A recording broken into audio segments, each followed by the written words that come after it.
right, so first of all, I want to thank everyone as attendees come in. If they have any questions, they can use the chat. I'll be more than glad to answer that. But I want to welcome everyone today to our first session of the introduction of the Language Access Reimbursement Program for ANC Commissioners and Commissions. My name is Gail Fass. I'm a program analyst and oversee most of the training programs at the OANC. I would like to start by introducing our presenters for today. So give me a minute while I read their bios.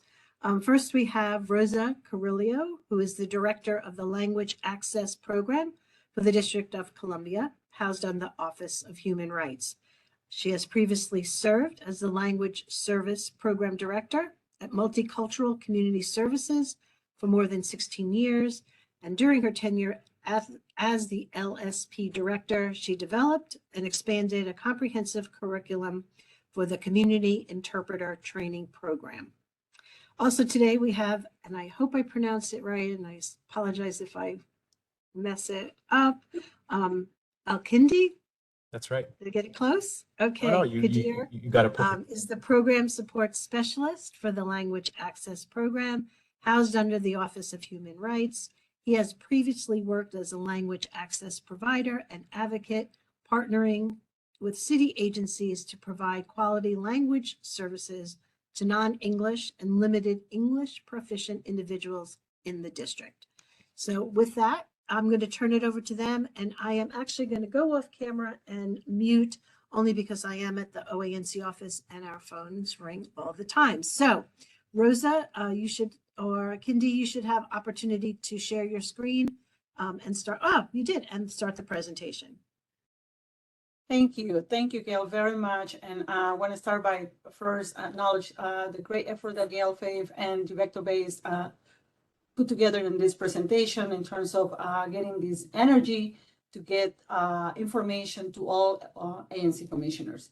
Again, my name is Rosa Carrillo. I'm the director of the Language Access Program for the District of Columbia, and it's housed in the DC Office of Human Rights. This is a great pleasure for me to reconnect and re-engage the Language Access Program with all of you to provide information, not only because we want to share information about what the reimbursement program is for language services, but also for you because you work closely with community or neighbors, as myself and a DC resident, to get information of every program that it's available for your community, for community members. So I want to start first by introducing the office where we are housed, the Language Access Program housed under the DC Office of Human Rights. The Office of Human Rights, and probably many of you might be familiar with, was created to enforce the DC Human Rights Act of 1977. One of the nation's most progressive civil rights laws, as you all know, and has many expansive protected traits, broader coverage than Title VII. Our physical office, actually we have two offices. The physical office is in 441 on the Judiciary Square area, 4th Street Northwest, and our second office, our satellite office, where the Language Access Program and other preventive programs it's located in the Met Square area by Metro Center at 655 14th Street Northwest. What the Language Access Program does, and let's talk a little bit about what the OHR also does. So it's one of the preventive programs in the DC Office of Human Rights. It's the Language Access Program. The Language Access Program, well, right now we are a team of 3 full-time staff and 1 intern that we have seasonal interns that help us to have response 2 arms. One is the proactive arm, so we make sure that the agencies as well as the communities informed of the language access rights. And our community engagement work really is based on outreach, something that an activity that I'm very sure you are familiar with. Informational campaigns and director inquiries. That's one of our main areas in the community engagement. On the educational aspect of our work, we make sure that we have policies, that we can take care of policies that are established or are under our radar on the Language Access Program, as well as educational material, training and research and based publication. That's what our Office of Human Rights does. On the response arm, what does OHR does? is enforcement, as probably most of you are more familiar with, which is investigating and prosecuting and as well adjudicates complaints filed under the DC office, under the DC Human Rights Act and other applicable laws. And second part of the responsive arm for Office of Human Rights is compliance.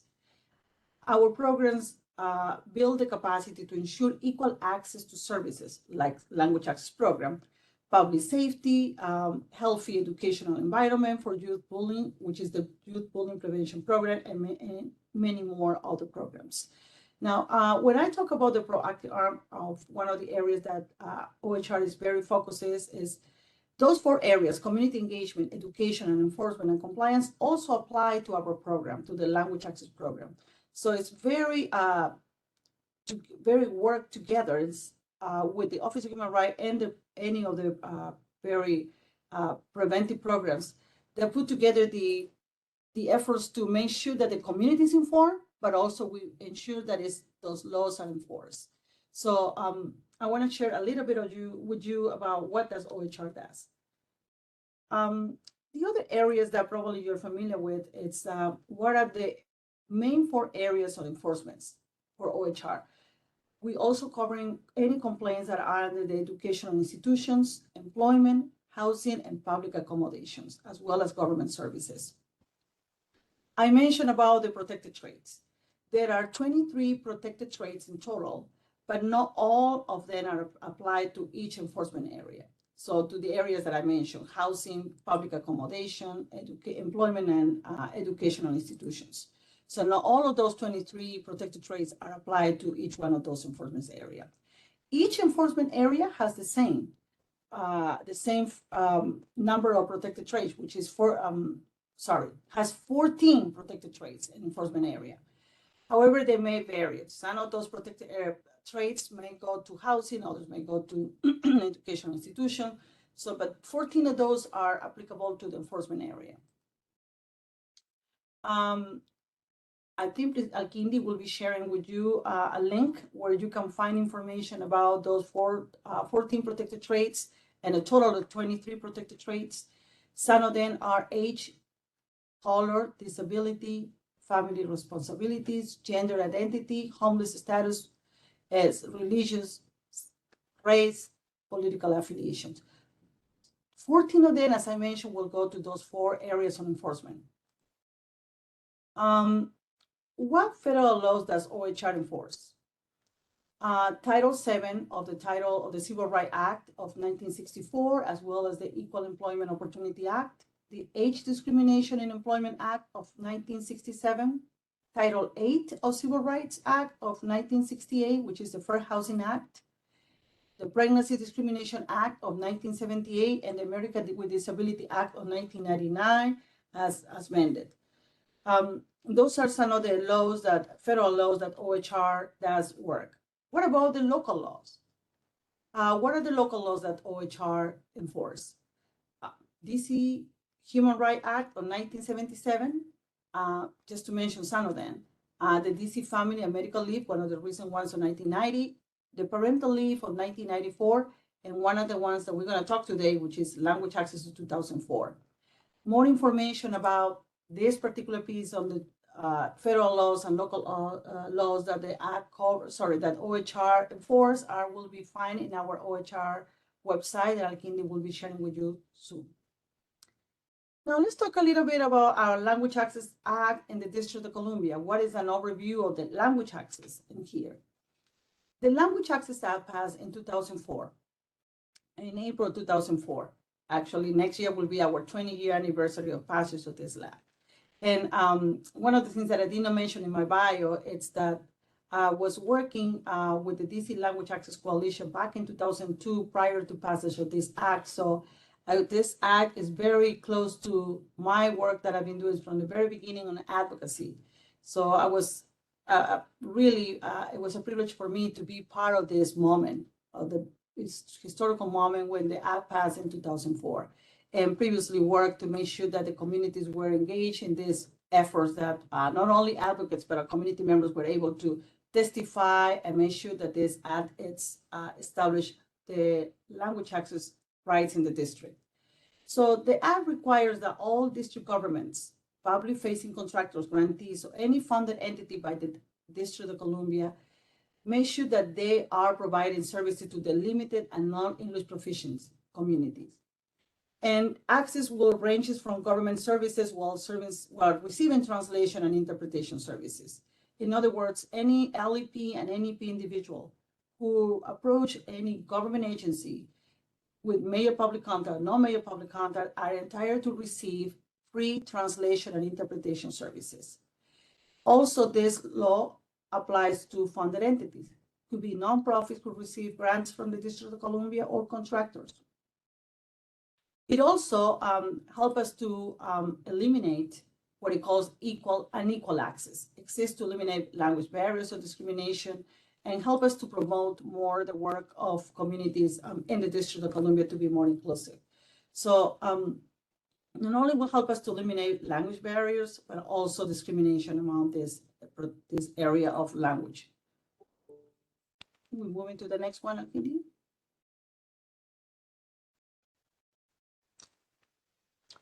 Let's talk about what ANC reimbursement for translation and interpretation services.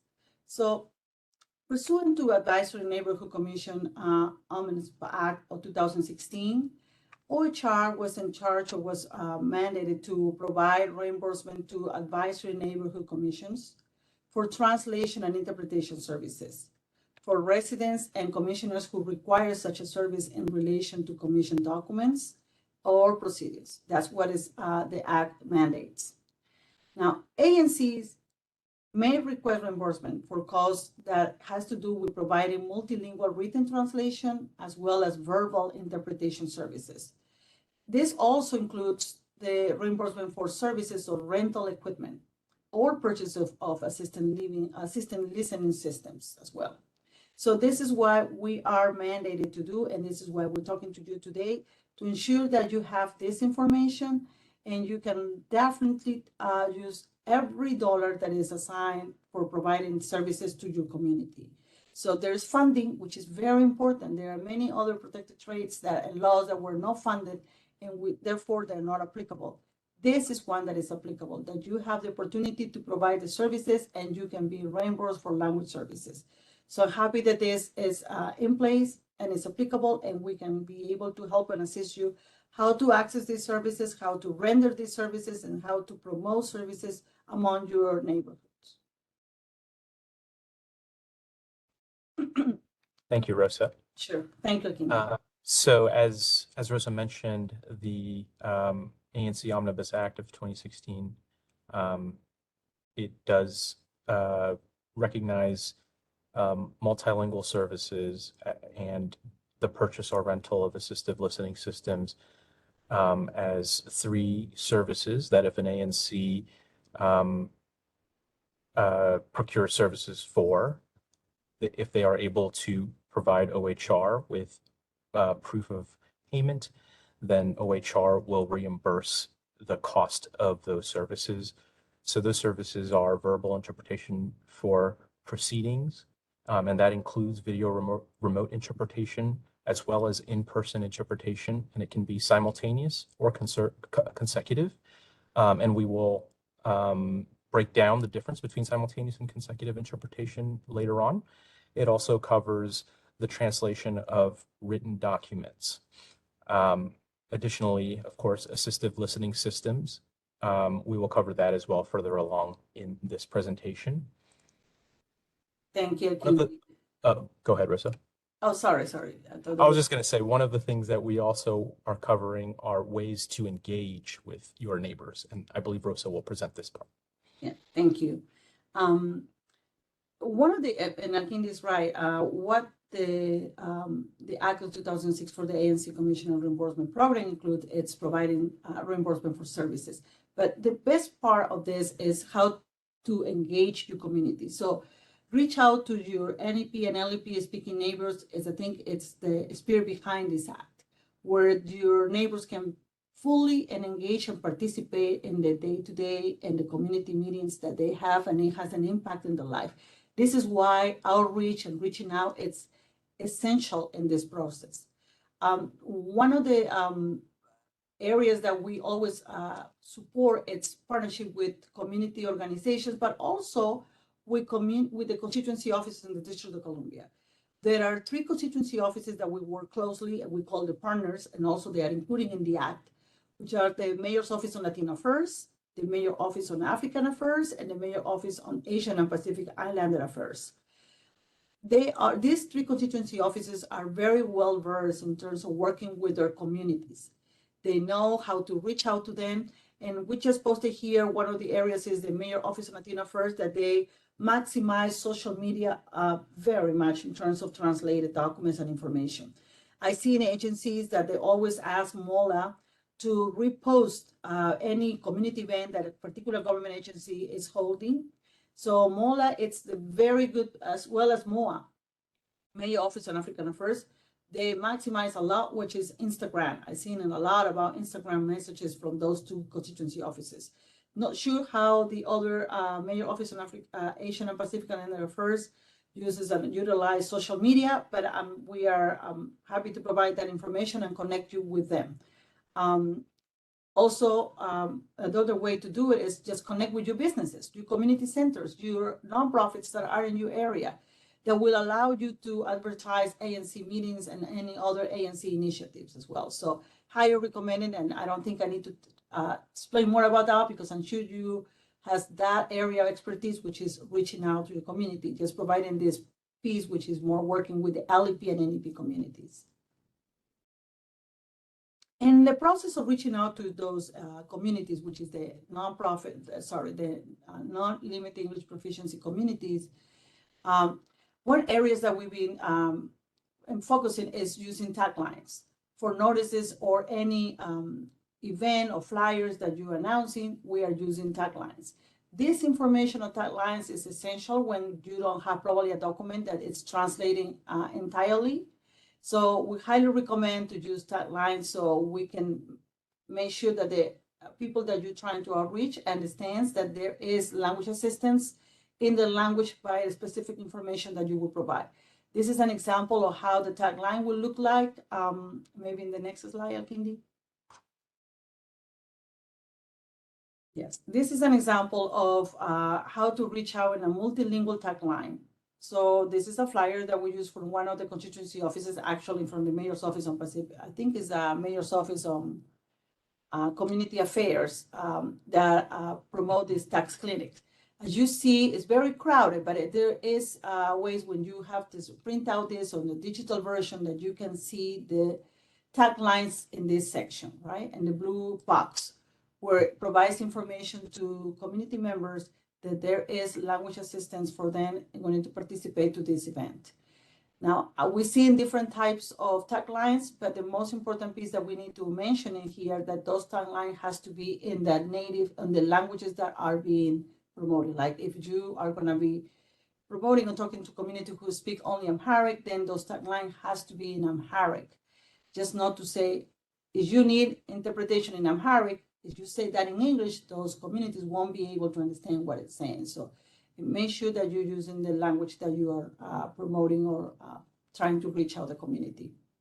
And one quick note about this example actually is it is a event flyer for an event that was held by a district government agency, which is why it has taglines in several languages. An ANC is not required to provide language services in all the languages that a district government agency might be. So for an ANC, you might just need a tagline in 1 or 2 languages, depending on who your neighbors are, the populations that live in your area. So I did want to note that as well.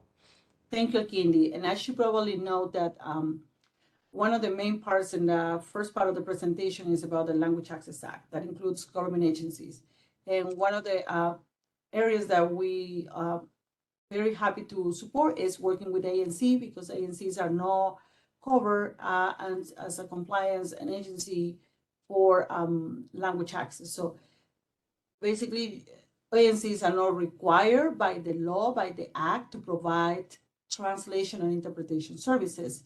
However, we understand that there is this resource which is available for you to provide services these language services to your community. So I just want to make sure that it is clear to all those participating in this meeting who are probably have not heard that part about the Language Access Act, cover entities, and compliance. Thank you, Cindy. Thanks, Rosette. And now we will discuss what services are included in this reimbursement process. So as we mentioned earlier, part of what's covered is interpretation services. So this is the verbal interpretation services that might be provided by an ANC to its non-English proficient and limited English proficient, again, LEP, NEP, population or neighbor. ANCs may receive reimbursement for interpretation services cost incurred for residents and commissioners who require such services in relation to commission meetings and other proceedings. So for instance, just like the way this seminar is being interpreted into ASL, if you are holding a ANC meeting or some other proceeding, you might want to provide interpreters in case your non-English speaking neighbors or limited English proficient speaking neighbors want to attend or interact with their ANC. The three types of interpretation services most frequently used are telephonic interpretation, which is when an interpreter is called via telephone or conference call.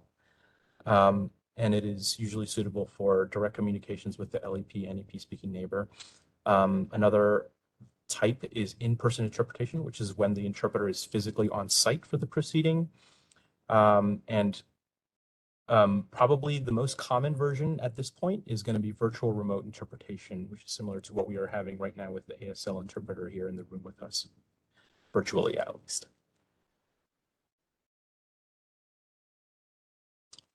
Verbal interpretation of ANC proceedings can also be done consecutively or simultaneously.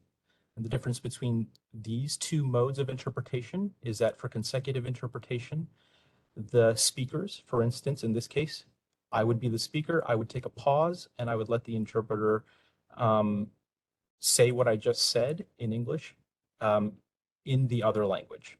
Simultaneous interpretation is similar to what we have going on in this webinar, in which as I speak, the ASL interpreter is doing so simultaneously.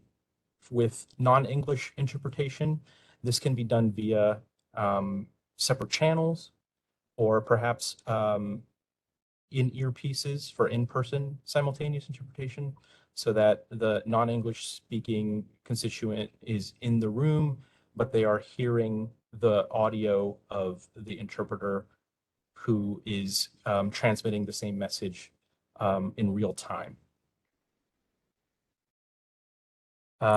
We do have some tips for verbal interpretation in multiple languages. The first is going to be preparation. So we do recommend providing reference documents, definitions, expectations of the interpreter before the interaction begins. We also recommend that the English speakers in the room direct any communication to the individual and not the interpreter. So avoid phrases like tell her, him, or them, or what did they say. You could speak directly to the individual, and the interpreter will serve as a method of relaying the message rather than as a person in the room who you are speaking. We also encourage using using simplified sentences to shorten the amount of text that needs to be interpreted. Avoid idioms such as water under the bridge or professional jargon, as that might require definition beforehand. Similarly, we recommend avoiding acronyms, or if acronyms are to be used, that they are explained the first time they're used. Eliminate side conversations, as the interpreter is likely only able to interpret one message at a time. And the last one, and it's the hardest one to do with limited time, it's going to be to speak clearly and slowly so that the interpreter has time to convey the message properly. The second type of service that the reimbursement process covers is document translations. So some type of document translations, some type of documents that an ANC may be asked to translate are meeting agendas and minutes. So as you can imagine, perhaps your neighbor is not able to attend an ANC meeting, but they would still like to be included and understand what is going on in their neighborhood. Having a translated version of the meeting minutes or the agenda is very helpful for that. As we covered earlier with the taglines, we also, or one of the other documents that could be translated are outreach materials such as flyers, announcements, fact sheets, and newsletters. And finally, written motions, contract application briefs, summaries, or other documents being reviewed by or considered by the ANC. We do have a note here regarding COVID-related materials. COVID-related documents that were developed by ANCs are eligible for translation reimbursement via the ANC language service reimbursement form. So during the pandemic, there were a lot of public health notices that were generated by ANCs, and those were, if they were generated by the ANC, those and the ANC chose to translate those documents, that would have been covered by the reimbursement form. However, we also found many instances of ANCs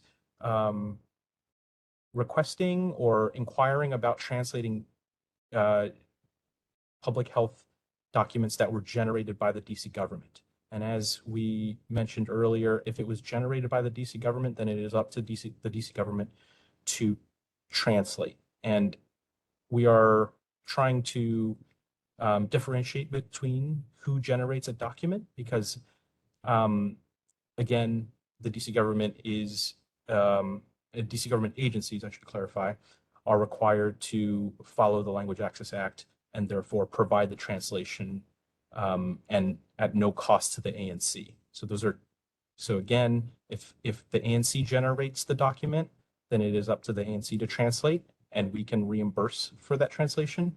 However, if a document is generated by the DC government or a DC government agency, it is up to the agency to translate it. And if there is any confusion about that, we encourage ANCs or constituents to reach out to us so that we can sort through who might have generated a document. Finally, the final service that is covered by the reimbursement process is the rental or the purchase of an assistive listening system. And this is defined, or the type of systems are defined in the 2010 Americans with Disabilities Act Standards for Accessible Design for hearing impaired residents. And we can provide more information about this as requested. To request reimbursement, the process is pretty straightforward. It is simply to send the reimbursement request to me. And my email address is on the screen. And we do ask that you please copy the OANC email address using the ANC reimbursement form, which I can provide to anybody in this meeting or all ANC commissioners who might be interested. I can send a mass email out with the fact sheet as well as the reimbursement form. However, in order to be able to receive payment, an ANC must already be registered with the District Integrated Financial System, or DIFS. This is a system for receiving payments from the district government. The caveat here is that this system is newly established. So this was established in October 2022. Before October 2022, the process to become established as a vendor with the district government was through an office called the Procurement Center for Excellence, which is no longer responsible for that. However, many ANCs had already been established through the Procurement Center for Excellence, and unless there are any changes or an ANC is newly established, An ANC does not have to it does not have to register with DIFS. If there's any confusion or need for clarity, we do encourage ANCs to contact DIFS, again, the District Integrated Financial System, at the number shown on the screen, or send an email to suppliers@dc.gov. I would also add that if there's any confusion, they can contact me, and I will then contact our team at the Office of the Chief Financial Officer, who actually processes these payments, and they can together we can assist you.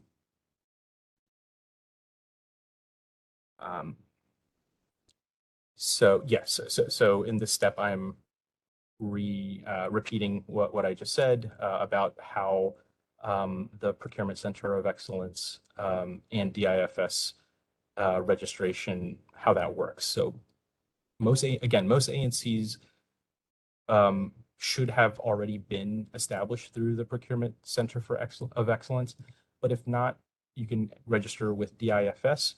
I believe all they will be asking for is it's an online process, and I believe the documentation that's required is a W-9, as well as a form called a Master Supplier Form, which we can provide. We also have a fact sheet from DIFS, which can give you a step-by-step instructions on how to register online. However, if an ANC that was established through the PCOE is changing some of its information, such as its phone number, its email address, method of payment, such as a checking account number, then they will have to make that update through DIFS. As long as an ANC is registered with PCOE or DIFS, all they will have to do is submit the proposal quote from the vendor, as well as the invoice and reimbursement form to OHR, to me, and we will process for approval. ANCs will receive the reimbursement funds from PCOE or DIFS via check or ACH, automatic clearinghouse, depending on the information that was provided. On the screen now is a sample of what the reimbursement form looks like. Oftentimes, I will go over this with an ANC so that so that it is clear. And finally, we do have deadlines for when these reimbursements are to be received. OHR encourages ANCs to submit reimbursement requests on a monthly basis. The final deadline to submit reimbursement requests for language services rendered in this fiscal year, again from October 1st, 2022 through September 30th, 2023, will be October 6th, 2023. On the screen now are some of the vendors that the district government has recognized as preferred vendors through our citywide contract. However, again, an ANC does not have to use these three vendors. These are three vendors that the district uses. However, ANCs can use any vendor that they choose to. Finally, we want to offer some services to ANCs. We offer virtual trainings or consultations to commissioners to maximize this resource. We also provide Know Your Rights training for your neighbors and constituents. And that can be, if it's language access specific, it can be done by this team, Rosa and myself, or if it is about OHR's process or OHR services in general, again, any of the 23 protected traits that Rosa covered in the beginning of this meeting, we can send out our communications and community engagement team to perform that Know Your Rights training. On the screen is our contact information, and it will be provided later on in an informational packet as well. And finally, I understand there are some questions in the chat, and we'd like to answer them. Thank you, Kindy. Yes. Well, thank you both for the presentation. That's great. I can unmute the attendees. just figure that out in a second to see if there's any questions that they may have. But I do know, unfortunately, our ASL folks have a hard stop at 45. So let's see. I'm trying to mute. So let's do it this way. If there are any questions from our attendees, if you want to just raise your hand, I can try to unmute you. You don't? I think I see some in the chat. Yes. Shall I read them out loud? Sure, go ahead. So I see the first question from Alex Lopez. Does OANC have an existing contract with telephonic interpretation services? For instance, DOEE, the Department of Environment and Energy, has a contract with Language Line for this service. And that is correct. Language Line Solutions is one of the vendors for on-demand telephonic interpretation that the district uses. Ms. Fast, are you aware of whether or not OANC also has a contract with Language Line? We don't. We will investigate that. Mhm. moving forward. And I believe what would happen, and correct me if I'm wrong, Rosa, but I believe what would happen is if this individual were to use services from Language Line, then that would be included and or potentially be reimbursed by our office. Is that correct, Rosa? That's correct. And just for the ONC office, we can provide you the contact information with Language Line Solution, which is our main contact. The Language Line Solution is the vendor that has the citywide contract for telephonic interpretation for district government agencies. And the reason why it's been selected is I think it's been for the last 8 years. I've been providing good quality services, but as well, the rates are being approved by OCP. We can provide that information. It's good to have this tool because in any moment, somebody can call your office and you need language assistance. So it's a good resource to have it. Now, for ANC meetings, I will highly recommend also to check the other vendors that we have in list, or any other vendor more for virtual interpretation service rather than telephonic interpretation. But virtual interpretation services, until I don't know when the ANC meetings will be in person, are conducted by these vendors. Not sure if the Language Line Solution provides virtual interpretation services too under a specific rate, but it's always another vendor that can be, take a look, be checked for services as well. The next question we have. Oh, I'm sorry. No, I think I've, thanks so much, Kindi, but I think I've answered the questions. Oh, okay. Many of them we have to do internally. So we need to figure those out ourselves. So we'll respond to the individuals who asked those questions. If you allow me, Gail, there's a question about the website, and you say you will answer it internally. But there's a question about a document, like a specific document. Let me just put this way. Is there any specific information from the ANC, like any specific meeting or anything that needs to be uploaded or posted in the website that is covered under this reimbursement program? We can definitely reimburse for the translation services of the document that will be uploaded in the website.